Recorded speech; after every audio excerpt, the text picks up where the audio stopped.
आपका स्वागत है। इसके अलावा Mumbai greater Mumbai rickshaw federation के अध्यक्ष सुरेश भाई कोपरकर जो नगर सेवक भी है वो भी हमारे साथ में मौजूद है।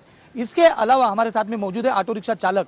हम सभी लोग जो है मिलकर आज उस बात पर चर्चा करने वाले जिसको लेकर मनसे नेता राज ठाकरे ने साफ तौर पर नसीहत दी है कि मुंबई के ऑटो रिक्शा चालक अनुशासन में रहे, शिस्त में रहे, वरना राज ठाकरे जो है या उनकी पार्टी मनसे जो है अपने स्टाइल में उन्हें सबक सिखाएगी। सबसे पहले हम बात करेंगे राज ठाकरे की। राज ठाकरे मुंबई के joint commissioner of police traffic के पास मिलने के लिए गए थे इन ऑटो रिक्शा चालकों की शिकायत को लेकर। वहां पर राज ठाकरे ने क्या कहा, देखते हैं खबर। राज ठाकरे पिछले कई महीनों से अलग अलग मुद्दों पर सवाल खड़े करते रहे थे। कभी मराठी मुद्दा, तो कभी मलेरिया का मुद्दा, तो कभी मराठी सिनेमा का मुद्दा, और अब एक बार फिर राज ठाकरे अपना पुराना राग अलाप रहे हैं।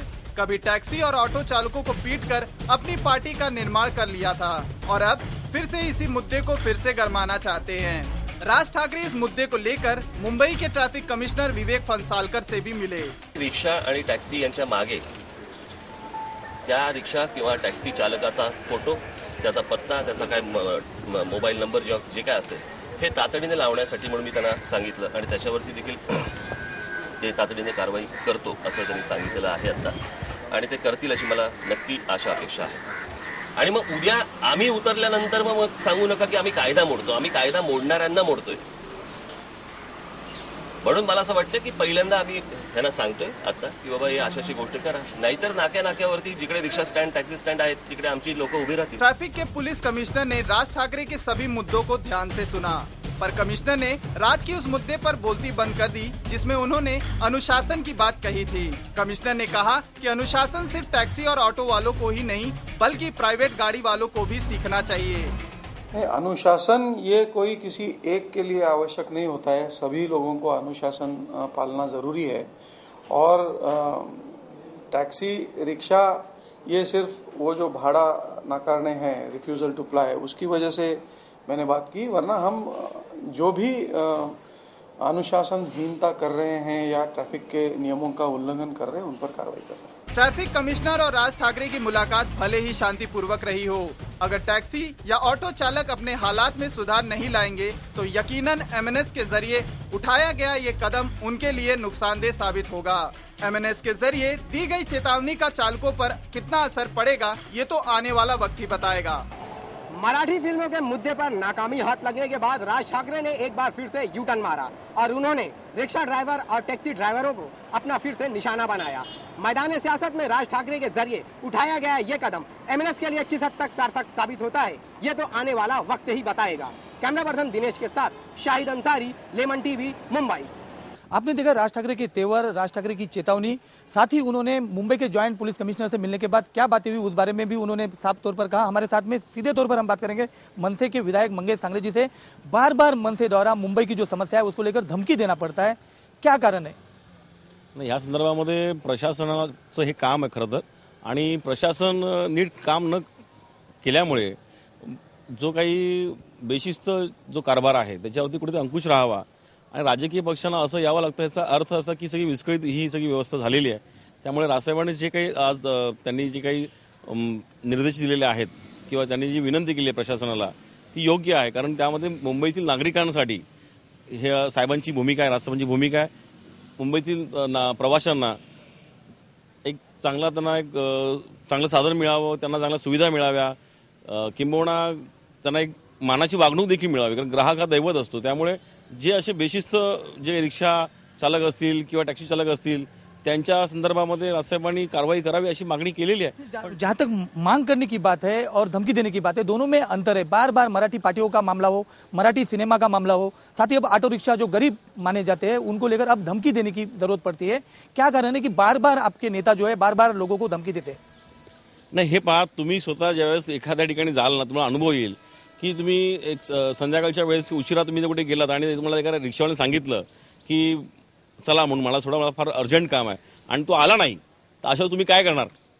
तुमच्या मनात जो असंतोष भडकतो तोच हा सामान्य माणसाचा असंतोष आहे जो राजसाहेबांच्या मुखातून आज आलेला आहे। तो आपने देखा मंगेश सांगले जी ने साफ तौर पर कहा कि जो बात राज ठाकरे कह रहे हैं वो आम नागरिकों की मंशा है, आम नागरिकों के विचार है। लेकिन इसी पर हम सीधे तौर पर हम बात करेंगे सुरेश भाई कोपरकर से, जो ग्रेटर मुंबई रिक्शामैन यूनियन के अध्यक्ष है। कोपरकर जी, सबसे पहले आप बताइए कि जो राज ठाकरे जी ने जो धमकी दी है ऑटो रिक्शा चालकों को लेकर, उसके ऊपर आपकी प्रतिक्रिया सबसे पहला क्या है? ने धमकी जो दी है उन्होंने, तो धमकी का मैं उसको अपोज कर रहा हूँ।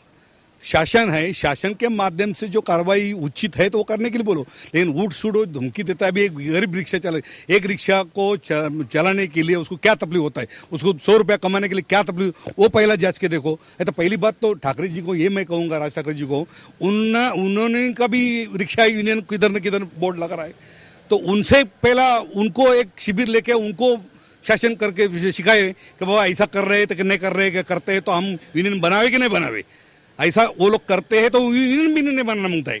लेकिन यहाँ पर यह सवाल बनता है कि मुंबई के ऑटो रिक्शा चालक डिसिप्लिन में या अनुशासन जिसे कहा जाता है, अनुशासन में रहते हैं, उनकी जो वर्तणूक होती है आम लोगों के साथ में, कस्टमर के साथ में, वो ठीक होती है कि नहीं? आप एक यूनियन के नेता है, उस नाते आप क्या कहना चाहोगे? मेरे ख्याल से करीब करीब रिक्षा वाले के तरफ से रिक्षा वाल्याच्या माध्यमातून कधी विरोधाभास होतच नाही, कधी रिक्षा रिपूट भाडं केलं जातच नाही, हा माझा विषय या ठिकाणी। कारण मी या ठिकाणी आता या ठिकाणी जवळजवळ 78 पासून रिक्षा युनियन आहे या ठिकाणी, विखुरलेला आहे, चेंबूरला आहे, कुर्ल्याला आहे, गोरवगोली माझी युनियन आहे 78 पासून।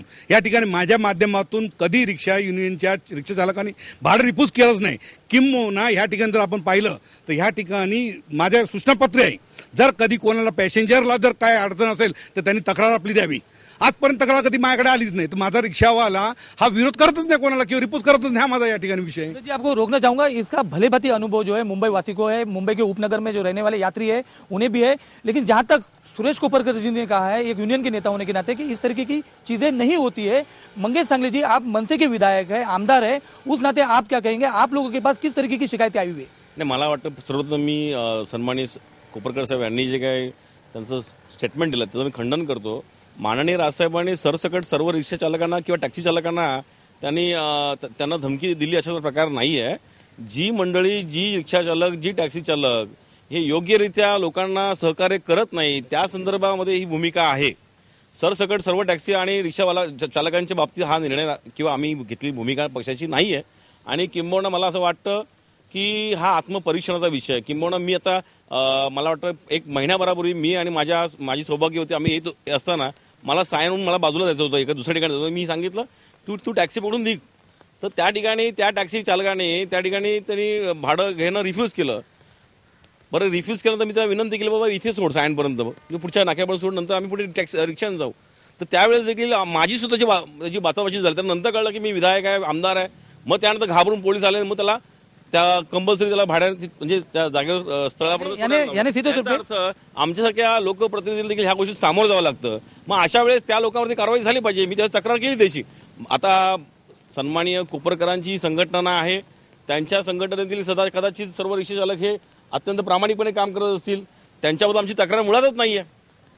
विधायक मंगेश सांगले जी ने खुद होकर भी अनुभव लिया है। लेकिन इसके आगे हम दिखाते हैं कि राज ठाकरे जी ने जब ट्रैफिक के ज्वाइंट कमिश्नर से मुलाकात की थी, उसके बाद जो ट्रैफिक के जो नियम है, आरटीओ के जो नियम है, उसको लेकर भी कुछ चीजें ट्रैफिक कमिश्नर के सामने रखी थी। देखते हैं क्या कहा था। आणि मी त्यांना एकच आता सजेशन असं दिलं की जिकडे रिक्षा, टॅक्सी स्टँड जिकडे आहे तिथे आपण ट्रॅफिकचा एक बोर्ड लावावा आणि त्या बोर्डवरती आपण संबंधित अधिकाऱ्यांचा नंबर द्यावा, जेणेकरून जिकडे भाडं नाकारलं जाईल,